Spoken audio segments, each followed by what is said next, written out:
압도적 뉴스 콘텐츠 3프로 뉴스룸입니다. 안녕하세요. 권순우 기자고요. 안녕하십니까, 류종훈 기자입니다. 예, 그래도 오늘도 코스피가 조금 올랐습니다. 네.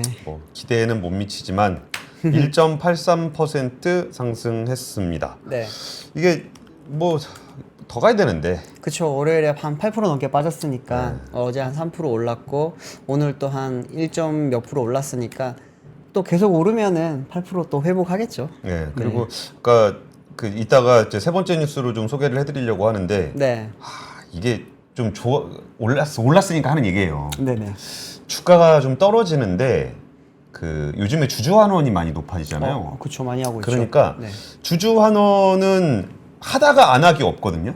이게 줬다 뺄 게 없어요. 근데 그러니까 배당을 주다가 안 주는 거는 굉장히 회사에 치명적인 영향을 주기 때문에 네. 그렇게 하면 안 되는데, 그러니까 이제 주가가 확 빠져버리니까 시가 배당률이 굉장히 높은 거예요. 아, 그렇겠네요, 진짜. 그리고 이제 금리 같은 경우도 이제 5% 금리 채권에서 주다가 요즘에는 거의 3%까지 내려왔잖아요. 네. 그러면 그때 5%대 살 걸 이런 생각들 많죠. 하거든요. 네. 근데 시가 배당률이 5%가 되는 주식이 막 생기는 거예요. 주가가 폭락을 해버리니까. 그리고 이게 딱 주가가 떨어졌을 때 그 고민을 하는 거죠. 아, 그쵸. 이거 시가 배당률 5% 이상 되는 거를 지금 살까? 아니면 주가만 회복되면 못 먹어도 5%인데. 그러니까. 그래서 이거 배당주를 해야 되나 아니면은 반등을 좀 세게 할 만한 걸 해야 되나, 네. 이런 고민을 좀 하게 되는 그런 순간이었던 것 같습니다. 거기에 더해서 약간의 주범성 경영이 좀 있었던 일본은행에서 네. 여기 이 얘기도 중간중간 있었습니다. 그러니까 일본은행에서 분명히 얘기할 거다. 쫄아서 괜히 올렸다가 쫄아갖고 그쵸. 저희 앞으로는 안 할게요, 이 얘기 할 거다 그랬는데 오늘 우시다 부총재가 그 얘기를 했습니다. 정책 금리를 이제 안 올릴 거다. 그 얘기를 좀 했습니다. 네. 이게 왜 이런 얘기들이 계속 나왔냐면은 일본은행 같은 경우에 그 전에 중앙은행의 정책 실패로 인한 잃어버린 30년에 대한 이야기가 좀 많았어요. 그렇죠. 적절하지 못한 타이밍에 금리를 바꾸는 바람에 네. 그렇게 됐다, 이렇게 되는 일들이 좀 있어서 굉장히 보수적입니다. 그래서 뭔가를 움직일 때 네. 이번에 25bp 인상한 거는 꽤 과감하다라는 생각들을 좀 했었는데 네. 그 부분도 역시 좀 물러서는 모양새가 증시에는 좋은 영향을 미쳤습니다. 고려아연이랑 미래에셋 언급하는 거 보니 광고 들어왔다 보네요. 야, 정말 광고 들어왔으면 좋겠습니다. 네. 아니, 이게 우리가 주식 투자를 하는 입장에서 네. 기업에서 주주 환원하고 해서 좋은 소식이면 네. 좀 좋은 소식 좀 전하면 안 됩니까? 그러니까 맨날 저희가 누구 나쁘다, 못했다 이럴 순 없잖아요. 이런 주식 버려야 된다, 이런 사람 감옥 보내야 된다, 이런 얘기를 하는 거가 기자 네. 입장에서도 비판해야 되는 부분들은 비판을 하지만 네. 마음이 좋진 않아요. 아, 그럼요. 그게 네. 또 그 회사가 또 잘 돼야, 이게 기업들이 잘 돼야 주가도 많이 오르고 주주 환원도 늘고, 저희 시청자분들 중에 거의 상당수는 네. 좀 주식 투자를 하시는 분들이잖아요. 그렇겠죠. 그러니까 당연히. 좀 좋은 소식을 좀 많이 전해드리고자 합니다. 네. 그래서 앞으로도 좋은 소식이 있으면 적극적으로 전해드리겠습니다. 그래서 첫 번째 뉴스는 엔비디아 HBM 테스트를 삼성전자가 통과했다라고 로이터가 보도를 했습니다. 그렇죠. HBM3E. 그러니까 근데 로이터가 벌써 이게 몇 번째인지 모르겠어요. 거의 양치기 소년이 되어가는 분위기긴 근데 한데. 정밀하게 보면 양치기 소년은 아니에요. 네. 그러니까 HBM3가 있고 HBM3E가 있고, 그쵸. 그런 것들, HBM3E 8단이 있고 HBM3E 12단이 있고, 네. 요게 조금 달라서 그런 거고, 그쵸. 거기에 더해서 삼성전자 쪽에서는 한 번도 이 얘기를 확인해 준 적은 없어요. 맞아요. 예. 그러니까 이거를 계속적으로 확인을 안 하고 있는데, 이제 기자들이 해석을 할 때 안 된다 그랬을 때 부인하는 거하고 됐다 그랬을 때 부인하는 거하고, 이제 그거를 이제 우리가 알아서 뉘앙스 차이를 싹 해석을 하게 보면서. 되는 거죠. 네. 그러니까 로이터 여기 기자도 같은 기자입니다. 매번 같은 기자가 보도하고 있고, 네. 한국 기자. 그렇죠. 한국에 있는 기자고, 로이터가 삼성전자의 HBM3E가 최근 엔비디아 테스트를 통과했다라고 보도를 하면서 네. 경쟁사인 SK하이닉스를 따라잡기 위해 분투해온 세계 최대 메모리칩 제조업체가 큰 장애물을 극복하는 계기가 됐다. 그리고 이제 승인된 8단 HBM3E 칩에 대한 공급 계약을 곧 체결하게 될 것이며 4분기 중 공급이 시작될 것으로 예상한다라고 말을 전했고요. 네. 다만 12단은 아직 통과를 하지 못했다라고 좀 얘기를 했습니다. 그러니까 로이터 보도를 그냥 나눠서 보면은 그 전에 안 됐다 그랬던 게 HBM3E였었던 거고, 그렇죠. 그 다음에 됐다 그런 건 HBM3입니다. 맞습니다. 예. 그리고 HBM3E는 이번에 8단이 됐다, 12단이 안 됐다, 뭐 이런 얘기를 하는 겁니다. 근데 여기서 뭐 이번에 삼성전자 같은 경우는 말은 똑같아요. 뭐 네. 순조롭게 진행 중이다. 그러니까 실패라는 말이 잘 안 맞는 경우가 많아요. 그러니까 저도 이제 산업 쪽을 저도 이거 취재하고 있잖아요. 네. 그러니까 실패라는 말이 좀 애매한 게 뭐냐면은 네. 그러니까 테스트를 하다가 야 너랑 안 해. 요러면 이제 실패거든요. 그렇죠. 근데 다시 해와라고 한다면 그게 실패냐 아니냐가 좀 판단하기가 어려워요. 네. 근데 아직 안 됐다는 말이 맞긴 하죠. 그렇죠. 아직까지 테스트 진행 중이다가 정확한 말이긴 하죠. 근데 그거를 테스트 중이다라고 얘기하면 어제하고 다른 얘기가 아니기 때문에 이게 보도하기가 조금 어려운 문제가 있는데 네. 뭐 이번에는 3E의 8단이 통과됐다라는 소식이 전해졌고 삼성전자는 아니다라고 얘기했습니다. HBM3가 통과된 거는 맞아요. 그거는 저기 우리가 확인할 수 있는 거는 삼성전자에서 공식적으로 확인해 주고 있진 않은데 저기 어디야 평택에 있는 팹 에서 이제 메모리 디램 생산해가지고 그거 한다 그러면은 네. 이런 소식은 대체로 삼성전자 내부에서 공식적으로 확인을 해주기보다는 협력업체들에서 확인을 해주는 경우, 그러니까 협력업체에서 넌지시 얘기해주는 경우가 있습니다. 네. 그러니까 이게 장비 들어간다. 그렇죠. 장비 들어간다, 부품 들어간다로 저희가 좀 유추는 할 수 있고 예.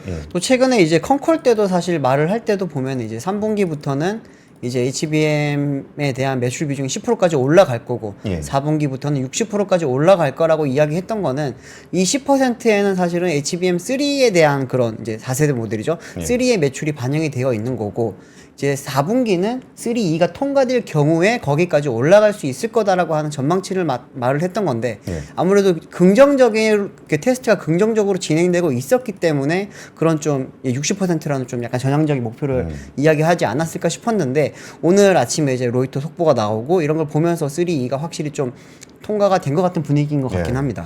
그리고 이거는 제가 최근에 취재했던 굉장히 좀 어려운 얘기입니다. 네. 근데 우리가 산업을 제대로 보려고 그러면 좀 어려운 얘기에도 익숙해질 필요가 있어요. 네. 이게 어떤 얘기가 있었냐면은 엔비디아가 자꾸 메모리 반도체 전문가들을 영입을 하고 있다는 거예요. 네. 그러니까 뭐 하이닉스라든지 이제 삼성전자라든지 이쪽에 이제 메모리 반도체 하던 사람들을 자꾸 영입을 한다는 건데 네. 이걸 업계에서는 어떻게 보고 있냐면 예전에 그런 패턴들이 좀 있었다는 거예요. 예를 들어서 인텔에다가 메모리 반도체 납품하는 게 진짜 힘들었대요. 그러니까 납품 자체가 힘든 게 아니라 네. 납품하고 나도 너무 피곤해. 그게 왜 그러냐면 인텔이 원래 디램 만드는 회사잖아요. 그렇죠. 그러니까 디램에 대해서 너무 잘하는 거예요. 네.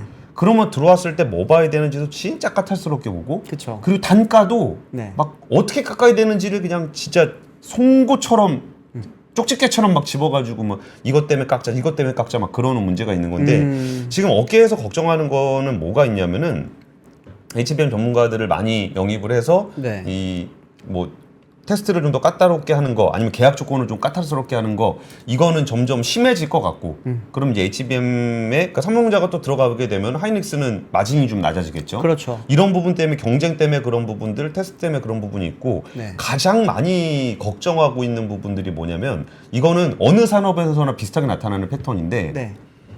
HBM을 직접 만들 가능성이 있다. 엔비디아가. 그러니까 D램을 네. 직접 만들진 않겠죠. 네. 근데 HBM이라는 게 결국은 패키징이잖아요. 그렇죠. 그러니까 엔비디아가 직접 패키징을 할 경우에 대한 우려.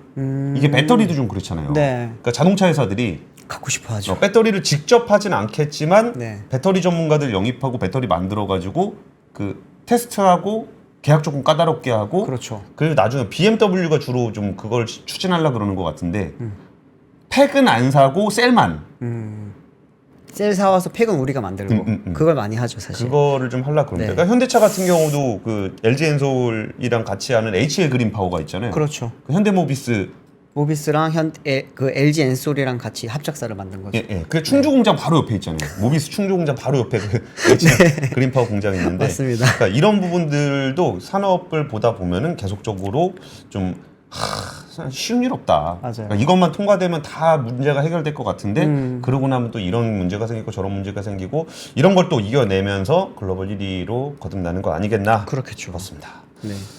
다음 뉴스는 좀 TMF 사태가 이제는 정부 지원 쪽으로 많이 이제 좀 포커싱이 옮겨져 가는 것 같은 분위기였는데요. 어제 이제 5,600억 원 유동성 지원을 하겠다라고 하는 이야기가 있었고 또 며칠 동안에 이제 지자체들도 그러면 우리가 돕겠다라고 나섰는데 오늘 이제 최종적으로 이제 얼마를 돕겠다라는 게 정확하게 나왔습니다. 정부에서 5,600억 원 그리고 이제 13개 지방자치단체에서 자체 재원을 활용을 해서 긴급 경영 안정자금 6천억 원을 지원을 하기로 하면서 약 한 1조 2천억 원 정도의 지금 유동성이 TMF 피해 업체들에게 이번에 좀 지급될 예정이라고 이야기가 나왔습니다. 빌려주는 거죠? 그렇습니다. 이게 뭐 주는 건 아니고요. 당연히 이제 저리 대출입니다.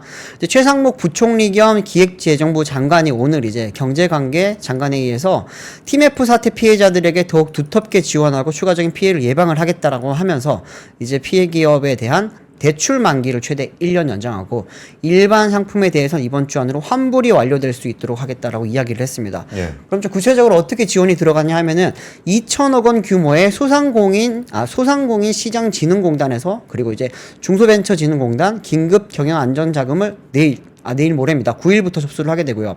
업체들은 그러면은 소진공 대출을 최대 1억 5천만 원까지 이제 금리는 연 3.51%입니다.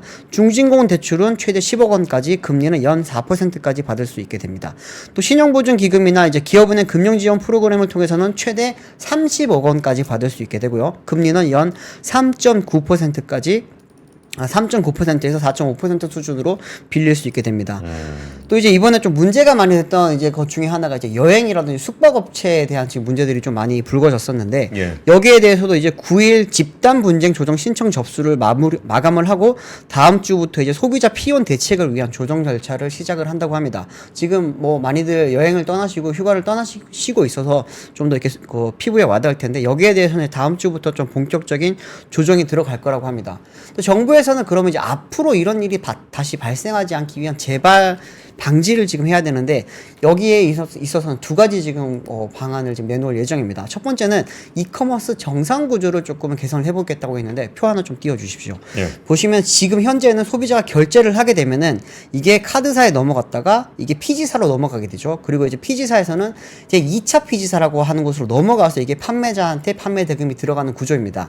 여기서 2차 피지사가 흔히 말하는 지금 그 이커머스 업체들이 그대로 가져가고 있는 상황인데 지금 이번에 문제됐던 게 뭐냐면은 결국에는 TMF에서는 이 소비자의 돈 이걸 가지고 다른 데 사용했던 거 아니냐라고 하는 거였는데 예. 그럼 그걸 막기 위해서 이게 어떻게 바뀔 거냐고 하면은 지금 빨간색으로 표시가 되어 있는 부분이 앞으로 개선될 부분입니다.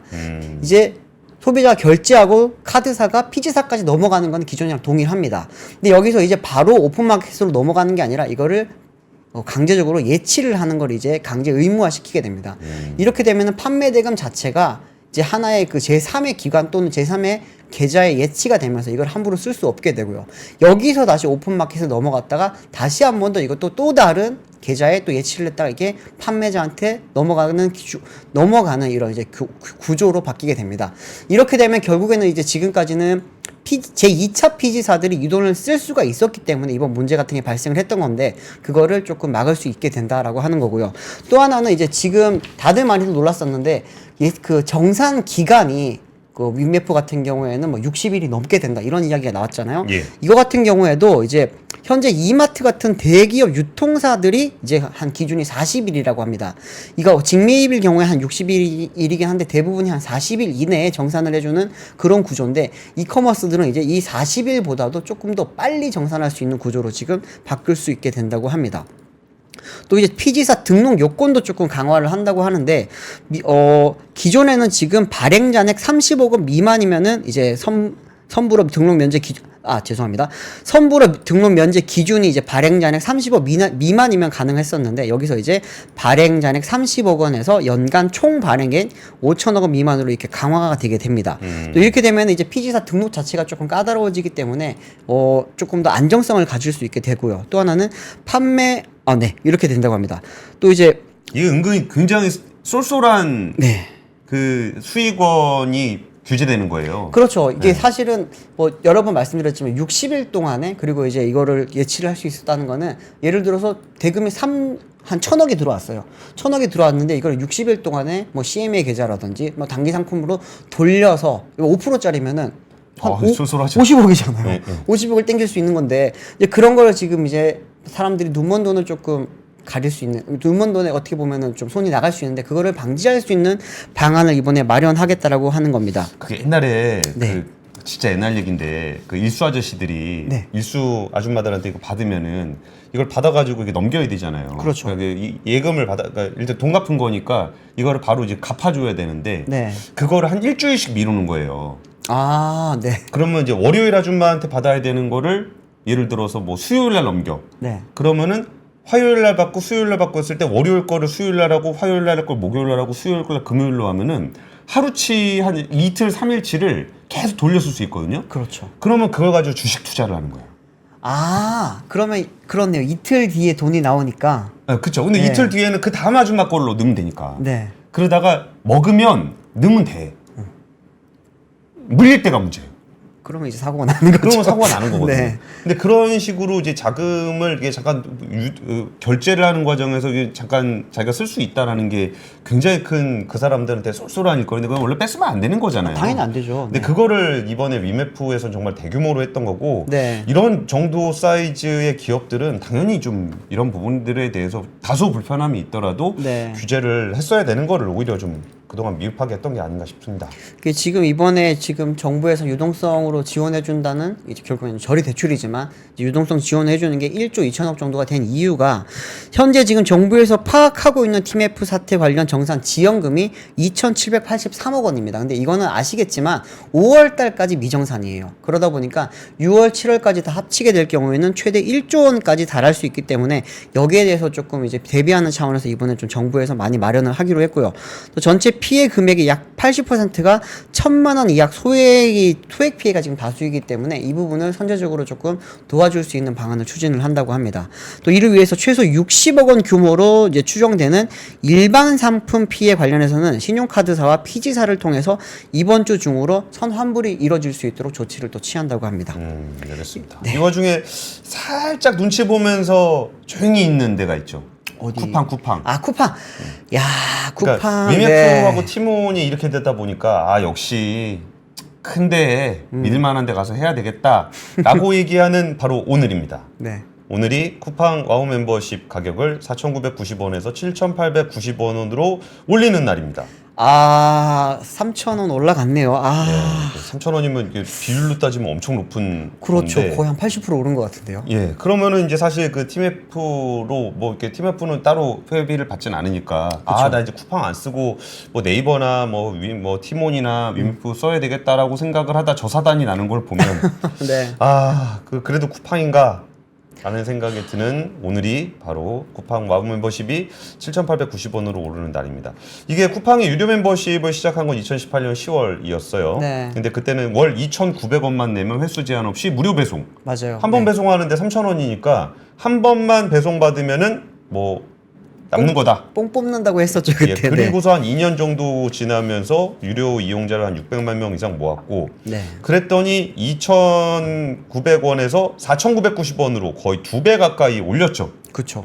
그리고 막 그 말이 되냐 막 얘기하다가 그러면은 두 번 사면 네. 3,000원씩 두 번은 6,000원이니까 뭐 요 생각을 하면서 1년 만에 다시 200만 명이 증가를 했습니다. 네. 그리고 이번에 또 거의 한 40% 가까이 올리게 되는 건데 네.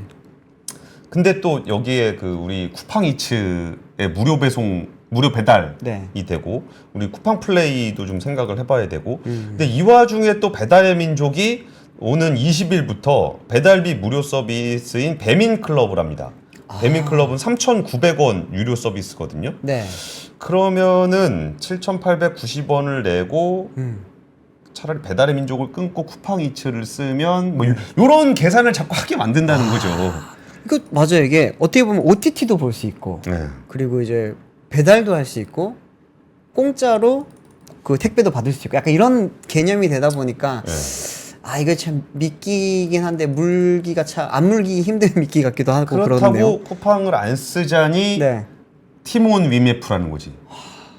그래서 여기서 제가 말씀드리고 싶은 건 뭐였냐면은 네. 플랫폼 자체를 비판하거나 비난하거나 할 수는 없을 것 같아요. 네. 다만 플랫폼이 독과점이 되게 되면은 경쟁이 없는 상황이 되면은 네. 이렇게 소비자가 선택할 수 있는 폭이 굉장히 줄어들게 돼요. 그렇죠. 그러다 보니까 쿠팡이 뭐 이거를 뭐 7,000원을 받든 8,000원을 받든 뭐 10,000원을 받든 이게 어디 뭐 갈 데가 없어지는 상황이 이렇게 점점 심해지는 것 같다라는 거죠. 네. 그리고 플랫폼은 그 성격상 이게 점점점 독과점으로 점유율을 넓혀가게 되고 점유율을 넓혀갈수록 경쟁력이 강화되면서 독점력이 더 강해지는 성격이 있고 네. 그럼 경쟁사들은 점점 약해지다가 아예 도태돼서 사라지는 자연 발생적으로 네. 사라지는 일들이 발생을 한다는 거죠.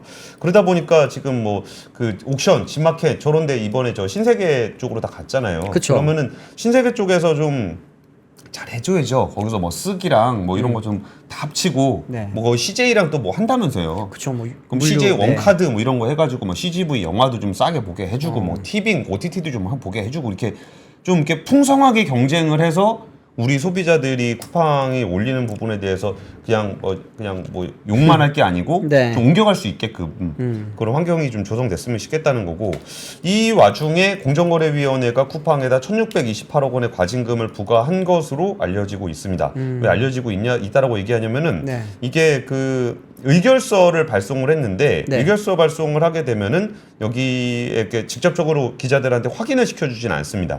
근데 이게 원래 좀 1,400억 원이었는데 1,628억 원으로 늘었어요. 이게 그 전에 하지 말라 그랬는데 하지 말라 그런 이후에도 계속적으로 저거 했거든요.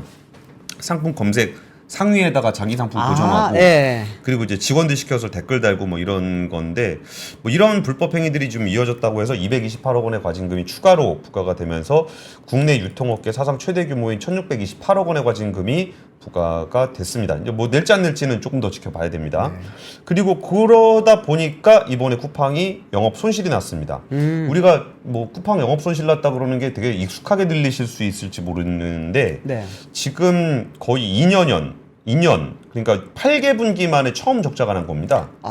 쿠팡이 이제 돈 벌기 시작한 지 꽤 됐어요. 그렇죠. 그리고 1월에 2분기에 매출 10조 원을 처음으로 돌파를 했는데 전년 동기 대비 무려 30%나 증가를 했습니다.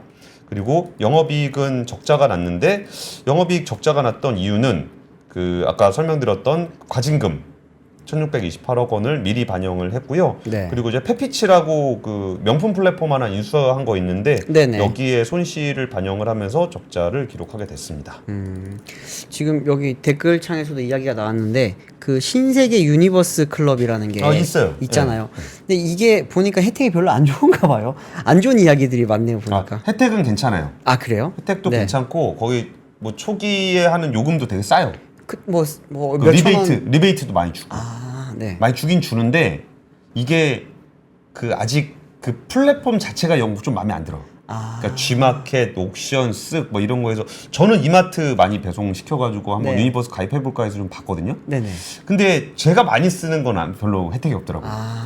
그래가지고 굳이 가입을 해야 되나 싶었는데 그런 고민을 안 하게 만들어주는 게 또 경쟁 아니겠습니까? 그렇죠. 네. 그 통합 플랫폼을 만들어줘서 이거를 거기서 신세계 유니버스를 쓸 수 있게 만드는 것도 어떻게 보면은 신세계의 과제네요, 이제. 그렇죠. 네. 그러니까 좀 많이 안 쓰는 거에다가 혜택 많이 주지 말고 그러니까요. 많이 쓰는 거에다 혜택을 주게 되면 회사 입장에서는 좀 비용이 더 들게 되겠지만 그런 데가 후킹이 되는 거죠. 그렇죠. 사람들이 그거 쓰려고 들어오는 건데. 네. 알겠습니다. 네. 다음 소식은 이제는 좀 지겨운 단어인데 전기차 캐즘. 네, 저는 캐즘이라는 단어를 굉장히 싫어합니다. 성장 둔화라고 항상 말씀을 드리는데 전기차 시장에서도 제일 중요한 게 사실 배터리인데 이제 올해 상반기 배터리 글로벌 시장이 전 세계적으로 22.3% 성장을 했다고 합니다. 이런 시장이 과연 캐즘이 맞을지. 그러니까 22% 네. 연간 22% 성장이면 쿠팡이 좀 전에 30% 성장했으니까 네. 거의 이커머스 회사 정도의 성장을 산업 전체가 네. 하고 있다라는 거죠. 이 표를 하나 좀 보여주시면서 말씀을 드릴게요. 이제 올 S&E 리서치에서 이제 보고를 한 건데요. 올해 1월부터 6월까지 전 세계 각국에 등록된 전기차 배터리 총 사용량은 364.6 기가와트시로 전년 동기 대비 22.3% 증가를 했다고 합니다.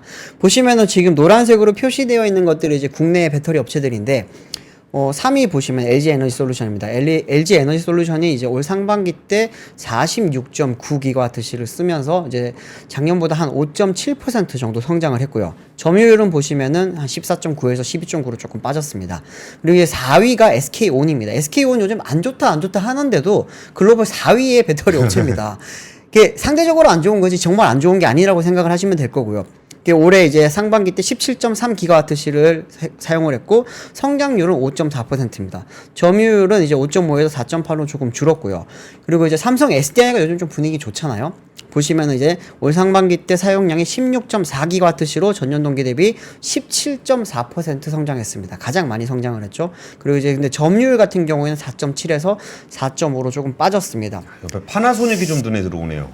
파나소닉 마이너스 25.1%죠. 파나소닉 같은 경우에는 16.2GWh를 썼는데 사실 작년까지만 하더라도 5등 안에 들었던 회사인데 이제 지금 계속 안 좋아지고 있습니다. 사실 이거에 대한 가장 큰 이유는 파나소닉 배터리의 거의 대부분은 테슬라에 공급을 하고 있는데 테슬라가 이제 파나소닉에서 쓰던 물량을 대부분 이제 CATL로 많이 좀 돌아서고 있거든요. 그리고 이제 고출력 모델 그리고 롱레인지 모델에 쓰던 파나소닉 배터리 같은 경우에도 LG 엔솔이랑 지금 같이 또 나눠 쓰고 있습니다. 그러다 보니까 테슬라가 어떤 배터리를 선택을 하는지에 따라서 지금 LG 엔솔, 파나소닉, CATL의 그런 어떻게 보면 실적이라든지 사용량이 왔다 갔다 할 수 있는 상황이라고 보시면 되겠죠. 근데 지금 보시면은 한국 배터리가 점유율이 다시 조금 줄었어요.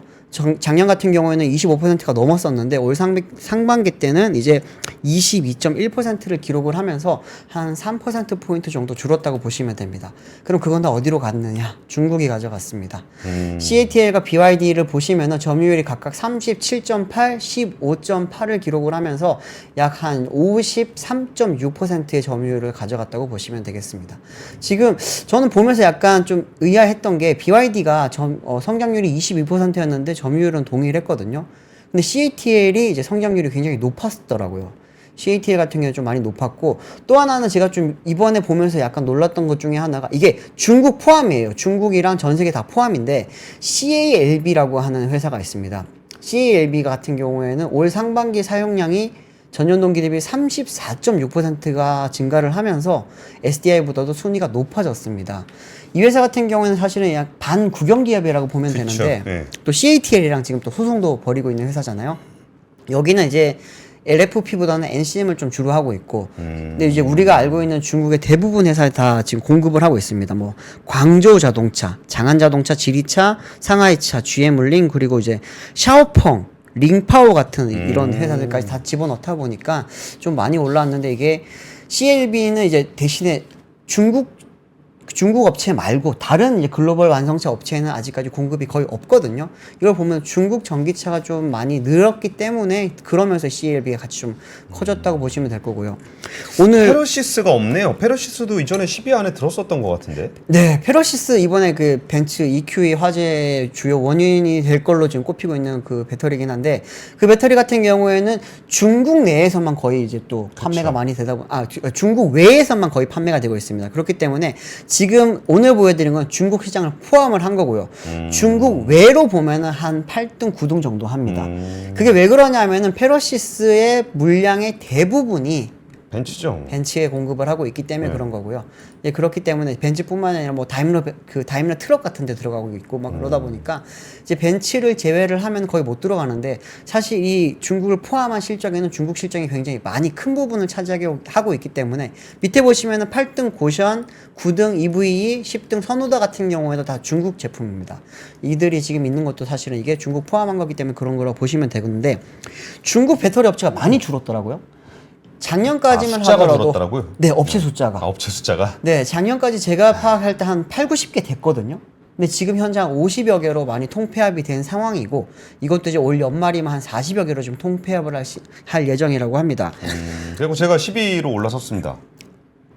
어흥야홍님이 정해주셨는데 10위 순우다. 그러네요. 네, 선우다가 순우다 될 수 있겠네요. 성장률 62.4% 네. 순우다로 올랐었습니다. 네, 지금 보니까 이제 중국 같은 경우에는 한 올해 1월부터 7월까지 19개의 대규모 배터리 공장 건설 프로젝트가 취소되거나 연기됐다라고 하고요.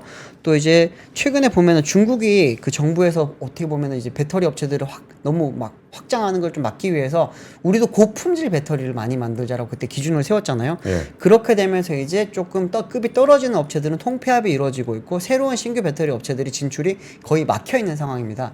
이러면서 이제 연말이 되면은 조금 많이 줄 거고 또 신규 배터리 생산 건설 계획도 한 이제 올해는 전년 대비 한 55% 정도 줄어들 예정이라고 하다 보니까 그게 뭐 공급 과잉 문제는 이게 자연스럽게 조금 해결이 될 것 같기는 한데 이제 문제는 전기차겠죠. 전기차 판매가 얼마나 느느냐에 따라서 이제 그 흔히 말하는 지금 뭐 성장 둔화랑 그리고 이제 배터리 산업에 대한 성장에 대해서도 조금 영향을 미칠 거기 때문에 이 부분은 조금은 시간이 걸릴 수도 있겠다라고 하는 배터리 생각도 쪽은 좀 듭니다. 구조조정을 좀 해야 되고 네. 그러니까 전기차는 성장률이 좀 더 높아야 되는 그렇죠. 그래야 캐즘을 좀 넘어설 수가 있지 않을까 싶습니다. 네. 세 번째 뉴스는 주주환원 관련한 뉴스인데요. 고려아연이 이사회를 열고 중간 배당을 주당 10,000원 현금 배당 지급하기로 했습니다. 네. 그 시가 배당률을 제가 보니까 공시상으로 나와 있는 건 2%더라고요. 그러면은 그게 중간 배당이니까 네. 1년에 2번 한다 그러면은 4%. 그렇죠. 거기다가 자사주 매입과 소각을 또 감안을 하게 되면은 4% 이상의 주주환원을 하게 되는 건데요. 네. 올해 상반기 기준으로 순이익의 71.4%. 그러니까 전체 벌어들인 돈의 70%를 배당하겠다. 대단하다. 엄청난 거죠. 네. 그래서 여기가 좀 기준으로 삼았던 거는 배당 성향을 30% 이상을 유지하고 네. 연 1회 이상 중간 배당을 진행하겠다. 이게 앞으로 3년간의 그 기준입니다. 네. 그리고 지난해 말에 앞으로 10년간 총 4조 원 이상의 금액을 주주에게 환원하겠다는 정책을 발표하기도 했고 이런 기조의 일환이라고 했습니다. 네. 그리고 주 이사회를 통해서 4천억 원 규모의 자사주 추가 매입을 결정을 했는데요. 그럼 자사주 추가 매입하고 소각하고 하게 되면은 ROE가 올라가고 주주 환원이 좀 더 높아지는 효과가 있습니다. 저는 이런 회사 되게 좋아합니다. 네. 제가 좋아하는 이유가 아까 이종 기자하고 잠깐 얘기했는데 고려아연은 지금 배당을 안 할 수가 없습니다. 네. 영풍하고 계속적으로 그 지분율 리결권 가지고 싸우고 있기 때문에 네. 그 다른 주주들이 고려아연의 현재 경영진 편을 들어줘야만 유지가 되는 구조입니다. 그렇죠. 그러니까 주주들에게 배당을 하고 주주 환원을 하고 약속한 거 지켜야 됩니다. 네. 안 지켜서 주주들이 돌아선다. 큰일 그러면 나죠. 영풍한테 먹힐 수도 있습니다. 네. 그렇기 때문에 저는 이게 좀 어쩌면 당연한 거라고 생각해요. 그러니까 주식회사에서 네. 경영진들이 주주들의 눈치를 보고 그럼요. 열심히 돈을 벌고 주주들한테 어떻게 하겠다고 비전을 얘기하고 약속하고 그 약속을 지키면서 주주환원을 하고 이게 어쩌면 당연한 건데 네. 우리나라가 그동안 너무 주주 눈치를 안 봤던 거죠. 그렇죠. 근데 지금 뭐 영풍의 그 장회장을 중심으로 한 그쪽의 눈치를 안 볼 수가 없잖아요. 네. 그러면은 그 나머지 그 소액 주주들이 편을 들어줘야만 하기 때문에 네네. 여기서 무조건 주주 눈치를 볼 수밖에 없습니다. 그래서 이런 식의 주주환원은 뭐 이게 눈치를 보니까 잘한다 이런 문제가 아니라 네. 상호 견제와 감시가 있어야 이런 식의 어떤 구조가 유지가 된다는 측면에서 이번에 중간 배당 소식을 굉장히 좀 흥미롭게 봤고요. 네네. 그러다 보니까 이런 부분들은 주식 주가도 오늘 그래서 8% 넘게 상승하는 많이 올랐네요. 모습을 보였습니다. 네. 그 미래에셋증권 같은 경우도 자사주 1,000만 주 매입 소각 하겠다라고 했는데 네. 이게 2월에 1,000만 주 소각했습니다. 한번 했고. 예, 거기다 6개월 만에 추가 주주 환원을 하겠다는 건데 네. 8일부터 내년 11월 7일 8일부터 내년 11월 7일 이거 아닌 것 같은데 올해 11월 7일인 것 같죠? 예, 3개월간 장내 주식을 매수해서 소각할 거라고 얘기를 하고 있는데요. 네. 근데 이거는 수급적으로도 한번 잘 보시면 좋을 것 같은 게 네. 자사주를 이렇게 대규모로 그러니까 매입을 할 때 보면은 예전에 메리츠증권 자사주 매입 엄청 할 때 보니까 그때 살벌하게 했죠, 진짜. 그러니까 그냥 유통 물량을 말려버리더라고요. 네. 그러면 그때 주가가 또 많이 움직여요. 그러니까 그쵸. 주주 환원은 주주 환원대로 좀 눈여겨 보실 필요가 있고 여기가 실질적인 자사주 매입을 할 때 네. 그때는 또 트레이딩 관점에서 보시는 것도 굉장히 좀 흥미롭지 않을까 싶습니다. 그래서 여기는 조정 단기 순이익 기준 최소 35% 이상을 유지하겠다. 매년 최소 보통주 1,500만 주를 소각하겠다. 이런 얘기들을 했습니다. 네. 그래서 이런 부분들이 그동안 우리가 워낙 주주 환원이 좀 약한 나라였기 때문에 네. 주주 환원을 기대하는 투자를 잘 안 했었어요. 그렇죠. 네. 근데 이제는 좀 유의미한 정도의 주주 환원이 나오고 있고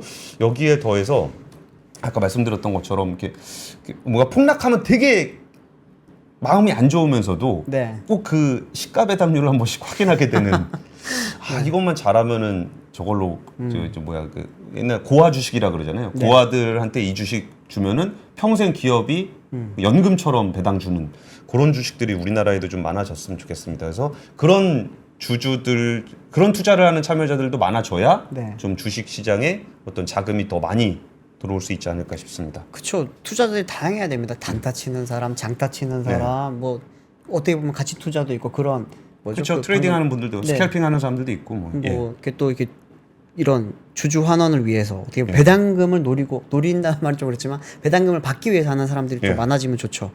다음 소식은 네, 빠르게 전달드리겠습니다.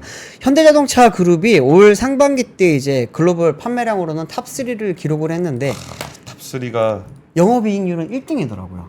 와. 이게 표를 제가 간단하게 정리를 해왔습니다. 한 번에 예. 볼 수 있게요. 보시면은 이제 판매량 기준으로 순위를 좀 잡았고요. 1등은 여전히 다 토요타 그룹입니다. 토요타 그룹 같은 경우에는 상반기 판매량이 516만 2천 대를 기록을 했고요.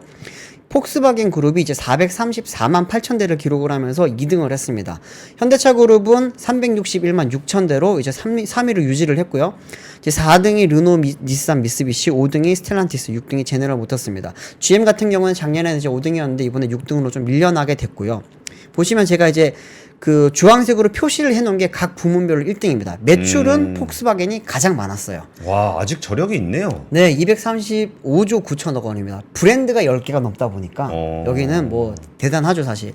근데 영업이익 자체는 토요타가 훨씬 많았습니다. 22조 5천억 원으로 가장 많은 영업이익을 기록을 했고요. 그런데 수익률이 중요하잖아요. 그렇죠. 수익률은 현대차 그룹이 1등이었습니다. 10.7%. 특히나 기아 같은 경우에는 13%.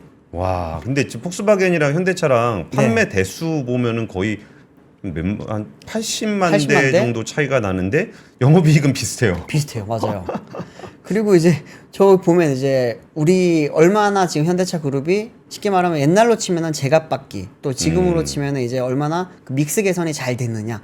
쉽게 말하면 비싼 차를 잘 팔고 있다. 예. 예전에는 값싼 차 팔았잖아요.